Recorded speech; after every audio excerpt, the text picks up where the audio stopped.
Welcome to the show. Today I'm excited to have Amber Hollingsworth join us. Amber is a renowned addiction recovery specialist and content creator with over 20 years of experience helping individuals and families navigate the challenges of addiction. She is the founder of the wildly popular YouTube channel, Put the Shovel Down. I want to see what that means.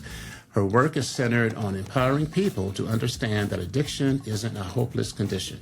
They can break free from deeply ingrained patterns and false beliefs. Also, Amber is also a dynamic speaker whose insights have transformed countless lives, offering practical strategies to rebuild trust and create lasting change in relationships impacted by addiction. Whether it's reframing relapse or addressing the myths of recovery, Amber's compassionate and practical approach has made her a trusted voice in addiction recovery.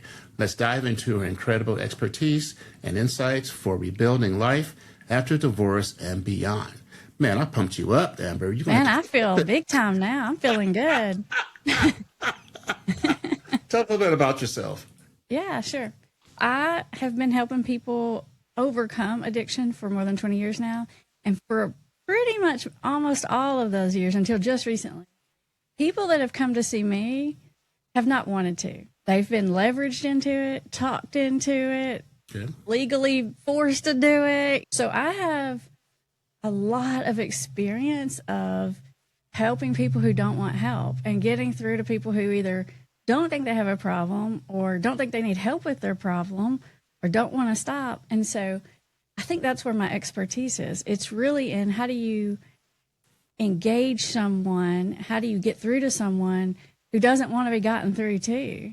Because a lot of people tell you there's nothing you can do about that. But I disagree. I've been doing it for 20 years. I got some secret tips and tricks. And so a lot of my content is just sharing all those secret tips and tricks I've learned over the years. Because there's actually a lot you can do. Wow. What are some of the misconceptions about addiction and recovery that people have? I think one of them is that people think when you're addicted, you have a broken brain, almost like there's just something wrong with your operating system. But really, our brains, our behavior is designed to do two things. One is seek pleasure, and one is avoid pain. And that is exactly what addiction is. It's just confused about where the pleasure and pain is coming from, right? It thinks that this behavior, substance, gambling, whatever the thing is bringing them pleasure, but at some point it really stops bringing them pleasure and causes them more and more pain. But their brain is stuck in this mode that feels like this is helping me. Eventually it goes on long enough that you got to do it and that kind of thing. So it's really not a broken brain. It's a confused brain. How does addiction recovery intersect with emotional recovery after a divorce? What intersections do they have? There's a couple ways to look at it. One is there's a parallel between recovering from a divorce, because even when you were talking earlier, David, I was thinking, man, that's quite a recovery story. I would call that a recovery story when you were talking to me about you. But also, a divorce happens because of addiction, one side or the other, right? Either you're with someone who struggled with an addiction, or maybe you struggle with addiction, and that can really complicate things. And we can talk about why addiction impacts marriages the way it does and why it ends in divorce so often, right? If you want to, we can go down that road if you want to, but let's do it. Let's do it. Okay. When you're married to someone or dating someone or partner with someone who has an addiction, you love this person, right? And you care about them. You're watching them make these terrible mistakes that are not only ruining their life, but ruining yours too, to be honest. And so your natural instinct when you're dealing with someone like that situation is you kind of want to just shake them by the shoulders and say, wake up. What are you doing? Why are you doing this? It's not worth it. But the more you do that, the worse it gets. Because what happens in the mind of someone who has an addiction is, in order to keep an addiction going, doesn't matter what the addiction is, it runs on self-pity and resentment.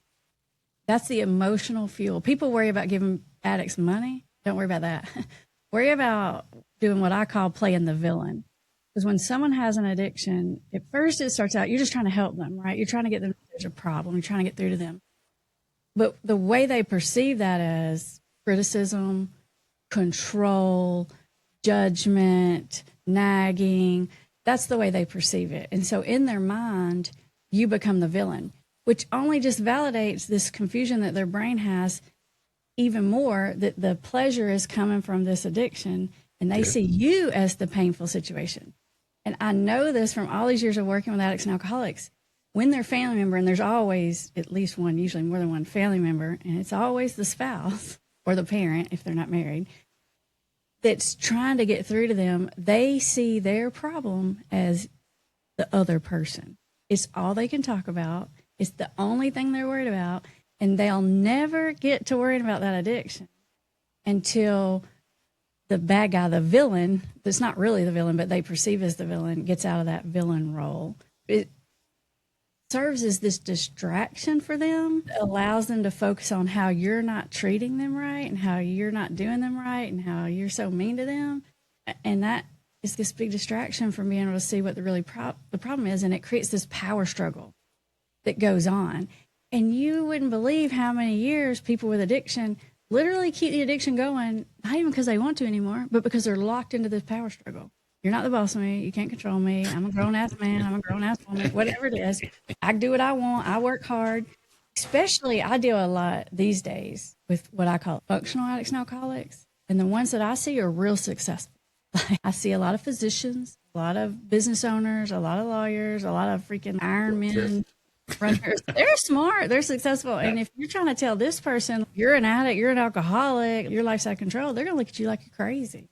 I make $500,000 a year. They're not going to hear that. You're going to have a different method. And so it creates this really bad dynamic, which so often ends in heartbreak and divorce and generational trauma. It's just a mess. So you stated that addiction isn't a hopeless condition. Can you elaborate on that perspective? Yes. I hate the way when you talk to people, whether it's the family or the person with the addiction, people are like, oh, 1 in 10 people beat this thing, and you got to hit bottom, and you got to want it for yourself. And basically, it's like this person has to suffer enough. And if they suffer enough, maybe they'll hit this big bottom, and they'll have this big revelation, and they'll decide they want sobriety. That's a myth, okay? People that have addiction hit a lot of bottoms. And when they experience those discomforts, there are these little moments of clarity where they do this promising, oh, I'm never going to do that again, right? You've heard that, we've said that. But it doesn't work that way because that only sticks around somewhere between 2 hours and 2 days max, right? Because they get stuck back in that cycle. When people get sober, it's not because they want to get sober. No one wants to get sober. That's ridiculous. They do it initially because they're usually in a rock and a hard place. I don't want to lose my marriage, or I don't want to go to jail, or I don't want to lose my kids, or I'm bankrupting myself, something like that, or I've killed my liver, whatever it is. They do it for some external reason, which is okay. There's no bad reason to do it. I think the reason why people feel like addicts and alcoholics don't get better is because it takes them a bunch of tries. So at first, when people start deciding to get better, they do what I call bargaining, which can last years, especially if you're power struggling. Which is, I'm going to cut back. I'm just going to drink on the weekends. I'm just going to drink beer and not liquor. I'm just going to do $500 worth of cocaine and not $1,000 worth of cocaine.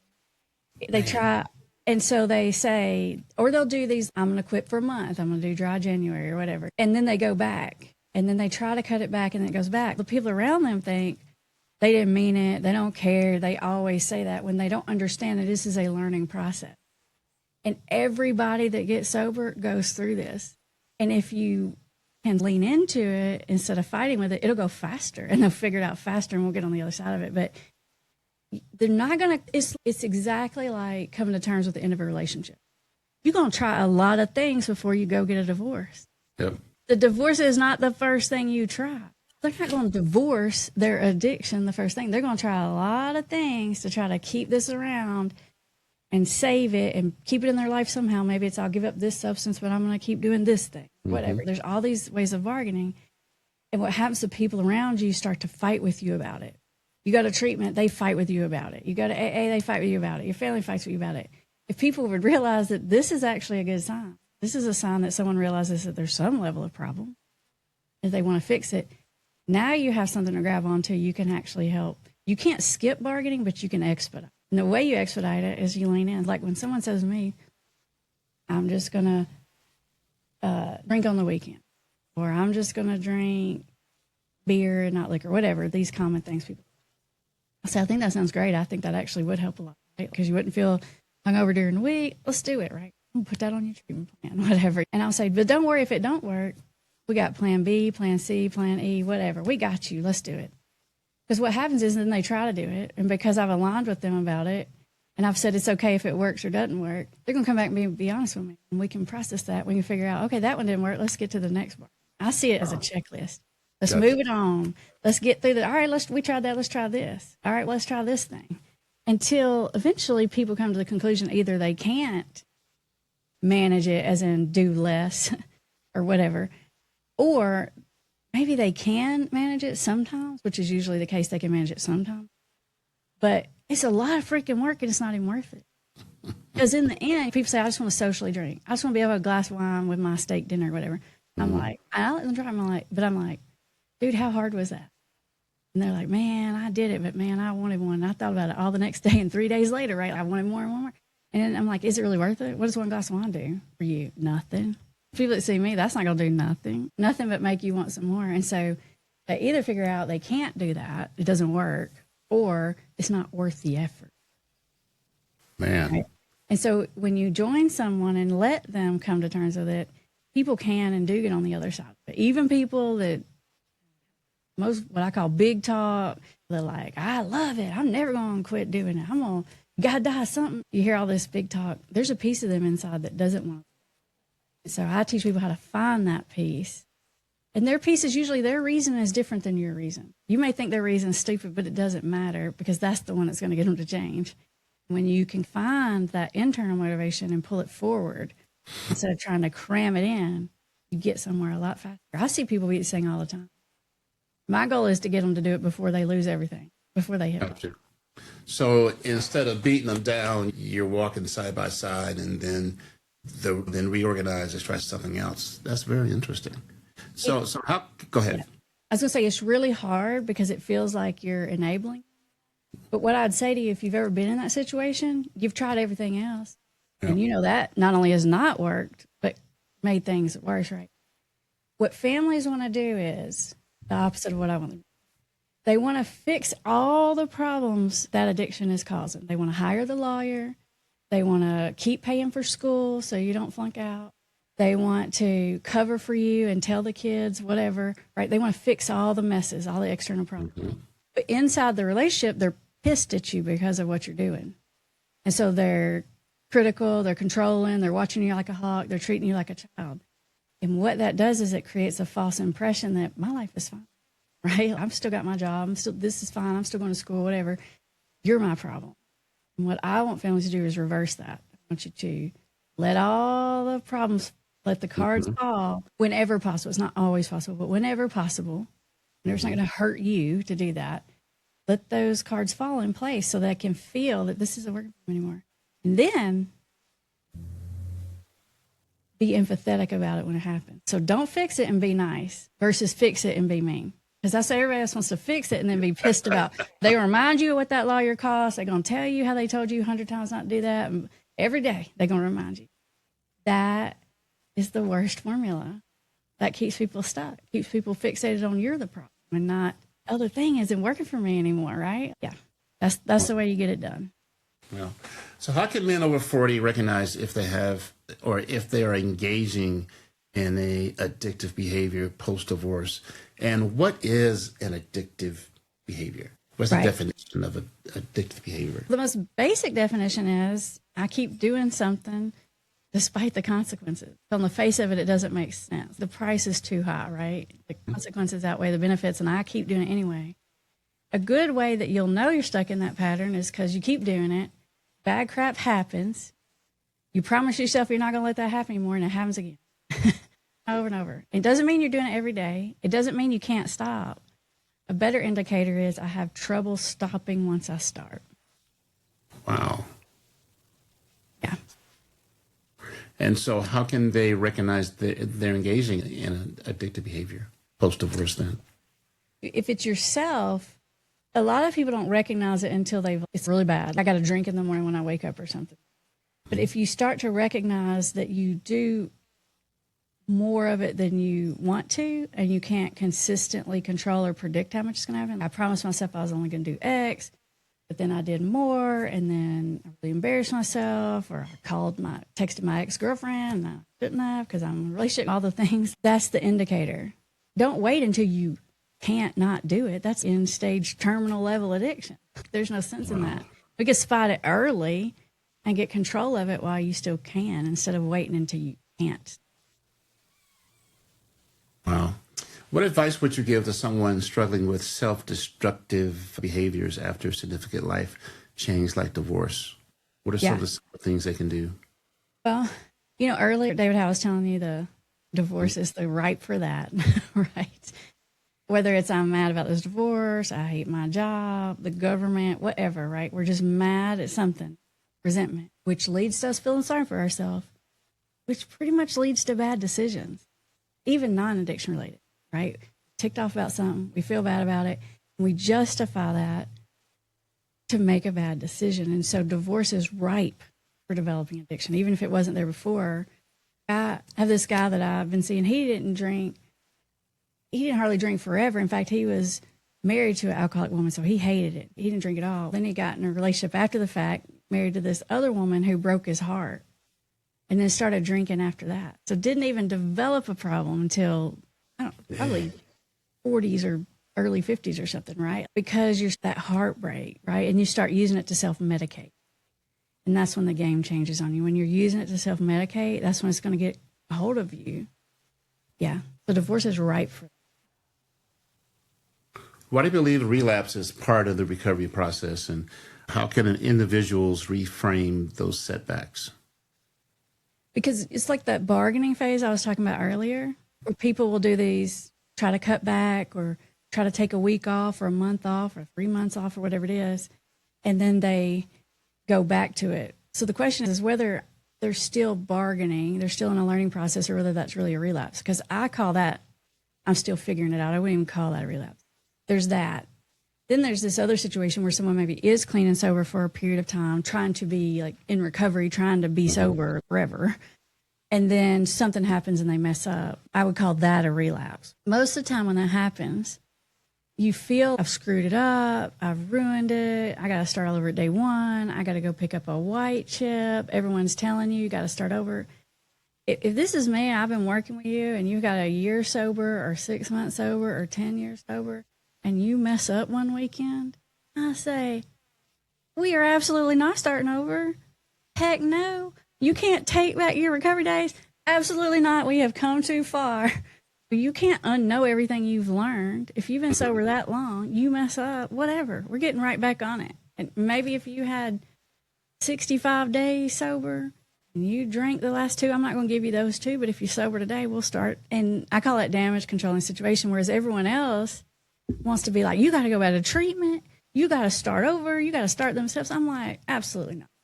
We're going to figure out what went wrong. We're going to analyze the situation and learn something from it, but we're not starting over. And Correct. Imagine how much easier it is to get back on the wagon if I say you don't have to start over versus you've ruined it all. I knew you didn't mean it. You always say, and I knew you were lying. Because then it's F it.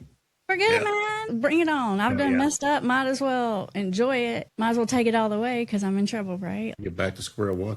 No, we're not back at square one. Absolutely not. That's what I say. We're getting right back on it. So I'm a science guy, and I got to go with the science of addiction. Explain the science of addiction. The science of addiction, people call it a disease, and I'm kind of mixed about it. Because the thing is, if you look at an addicted brain, it don't work the same, which I agree with, right? You can look at it neurologically. What's different? You build all these new neuroreceptor sites, especially if it's chemical, your dopamine's out of whack. Your thinking part of your brain is being overruled by the emotional part of your brain. All these different brain changes happen. But the thing of it is people think, oh, that's what addiction is, this brain problem. Actually, the truth of it is you're addicted for years before those brain changes happen. So instead of it's, oh, you have this brain problem causing addiction, I would say you have addiction causing this brain issue. When you look at an addicted brain and how it functions and what changes, it's almost the exact same at looking at a person's brain that's in love or looking at a teenager's brain. Their ability Your ability to look at things clearly and weigh the pros and cons and the consequences and control your behavior is very limited. But it's really not a broken brain. It's really a state of a brain. Now, if you use a substance long enough, your body gets dependent on it. But that's the thing is I want people to recognize you're addicted long before you need to do it every day. Needing to do it every day is because you've been addicted for so long. So it's a mind addiction before a chemical addiction. Psychological before the physical. Physical, okay. All right. And the physical part of it, people say, they'll say like about marijuana, they'll say it's not physically addictive. First of all, that's not true. But even if it was true, it's not the physical part that's hard to beat. You can get anybody off of anything in 5 to 7 days. Even the hardest core of all heroin and fentanyl and everything, physically dependent. You can address that. It's the psychological part. That's why people go back after being sober for 6 months and 10 years. It's the thinking process. Addiction is an obsession. The dependency happens eventually, but that is just one of the symptoms of the obsession. It's the obsession that has to be. What's the buzzwords? Narcissism and how do those play in addictive personalities? Great. Okay. So if you're dealing with someone who's an addict, they're gonna show all the narcissistic characteristics, right? Oh, interesting. It doesn't mean that they're a narcissist, right? Because they're gonna look selfish. They're gonna look like they only care about themselves. They're gonna look like they have no empathy, right? They're gonna be harmful to the people around them, right? A lot of times what you're seeing is their behavior looks selfish because they're so controlled by this addiction. And when you try to talk to them about it, what you encounter is defensive, which looks exactly the same as narcissism. And you can be both. You can be a narcissist and be an addict or alcoholic. And if you're dealing with someone like that, it's super helpful to figure out which one you're dealing with because one can be fixed and And if you want to figure out, okay, is my person truly just this? They don't care. They're just selfish. They don't care about nothing. You need to look at that person before the addiction came on and see what was there before. Did they have empathy? Did they have care and concern? Most of the time when you see narcissistic type behaviors with an addict, it's really just around the addiction, right? They take money, they do hurtful things, but you can see, or they're really mean or defensive, but it's really around this one topic. And so if you're in a situation, you're trying to figure out, do I want to stay or go with this person? Are they a narcissist or an alcoholic? Just because they're not a narcissist doesn't mean you want to stay. But if they are, you definitely tell you that.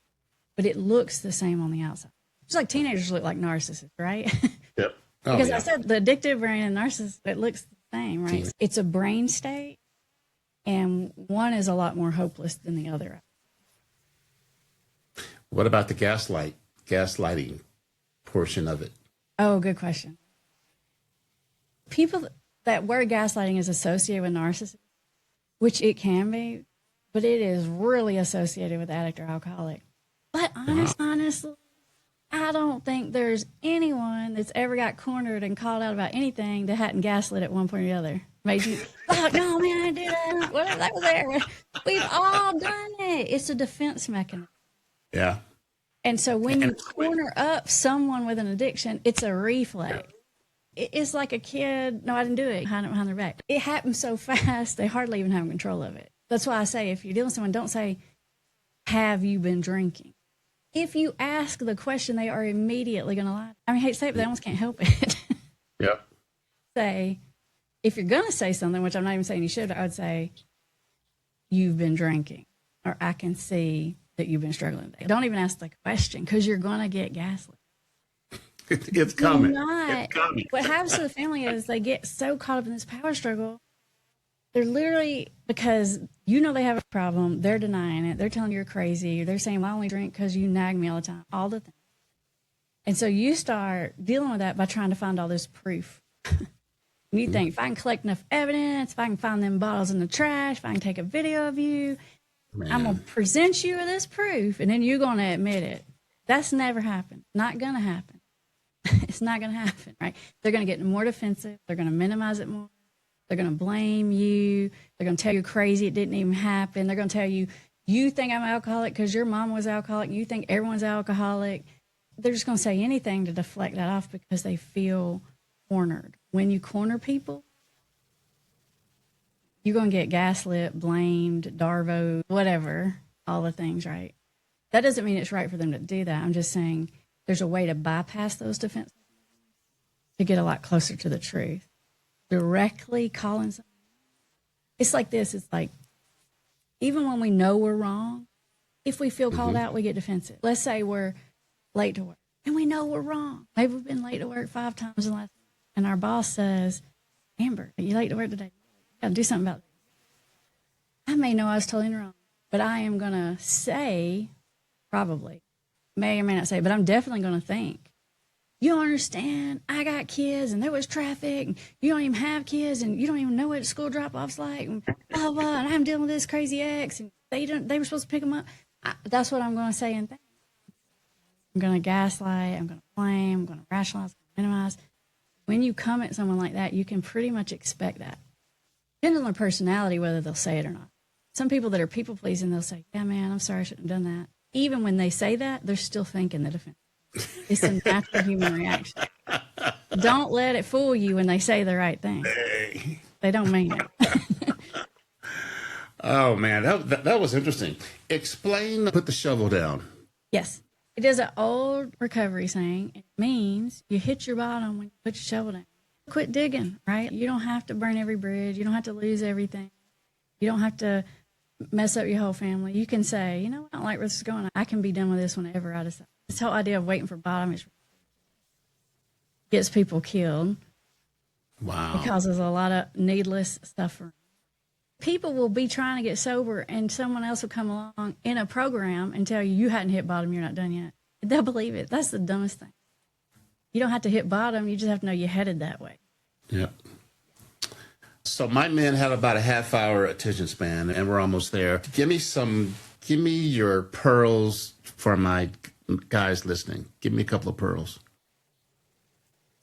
Tell me a little bit about you guys and what pearls they might need. What they might need. They're over 40. Most of them are professional, been working. They're recovering from divorce. They're most of them have a shit show for co-parenting. Oh yeah, co-parenting. Co-parenting with my men is a real struggle, because from the standpoint, if it was acrimonious, they have a hard time because they can't control what happens at the ex's house, which is interesting. And it happens with a lot of men, and they just can't let it go. So what's the thing that tends to happen a lot? What's the common things? God, the ex is using the kids as pawns, basically. I know someone whose ex. Okay, I have a friend who. Okay. I have a friend whose ex used their kids as pawns. So he had to go from the standpoint that I love my kids more than I hate my ex, and that got him through it. That was my pearl. Mm-hmm. And yeah, so some of those things that my men go through, what can you give them? I would say if you're dealing with someone like that, I would almost treat it like dealing with who has an addiction. Wow. If you come at them directly, you're going to get more power struggle. There are ways around people's defense mechanisms. And it's not even that hard. It's just emotionally counterintuitive. It's like not hitting the brakes when you're sliding on ice, which apparently us people in the South, we haven't learned to do that, but apparently it's a thing. People, probably in Colorado, you know how to do that. Apparently it can be done. Because your instincts are telling you. Yeah. Break, right? Yeah. Throw a little empathy statement out there to the ex. Oh, I know that sounds crazy. Oh, come on. Listen, Amber, you're killing me. My job for 20 years is getting people to do things they didn't want to do. Yeah. Get people to even like me, didn't want to like me. I'm telling you, this can't be done, but you got to get really strategic about it. Your emotions. Yeah. One of the things my friend did too was he had 2 responses when he was pissed.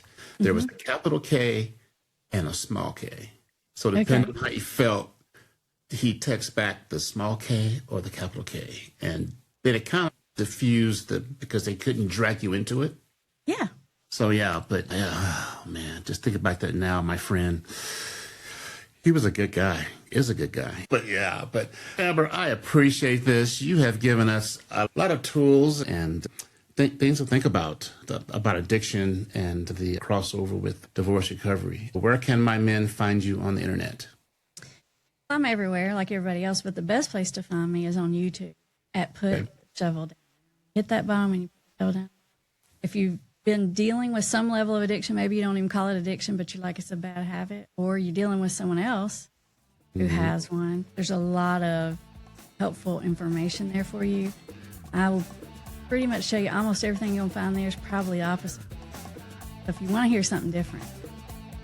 Oh, yeah, different. This is a podcast I like because it's off the norm. This is way out of the norm of divorce recovery, but it's still relatable, which is so nice. But we appreciate you, Amber. Thanks for having me. And we'll have that link on the show notes.